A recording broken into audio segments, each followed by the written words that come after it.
高铁左营站附近有一搭工地外口的人行道崩塌，连这电火条都拢歪去。这厝边反映讲，其实伫施工了后，厝里的涂骹这必顺就变较大坑，而且阁有悬架差。市政府表示讲咧，这工地的连续壁是有破去，而且会造成车路去崩落，即嘛已经要求停工，赶紧补强。12月13号碧城下线。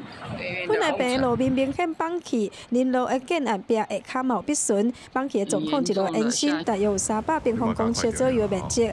倒伫路顶电报条歪去，加载无人受伤。代志发生伫个13号暗时，拜六在市政网现场已经用篷布盖起来。民警徛好反映建案施工以来，处理的必顺是愈来愈大，有悬架差，反而影响大的安全。感觉会影响到我们这边的那个生活品质。当然，我们的地上你看，你可以照一下。它越大条了，可能是它们一直震动，变成我这边也变成严重，越来越严重。对啊。会烦恼，你要厝倒变哪大？会惊呢？跟起安尼悬。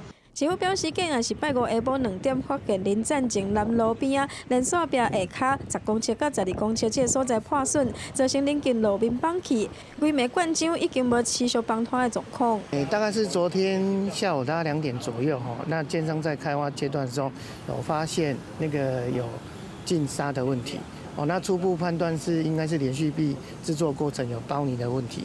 建筑施工会甲土木技术工会代表到现场来看，因破崩起的状况已经稳定。市府要求承造人要停工，而且紧急来施做着连锁壁、外积水灌浆，以防离厝的灾害，而且要监测，嘛已经启动着相关的应变，有专人伫改善期间留守。记者王刘婷、陈hen坤报道。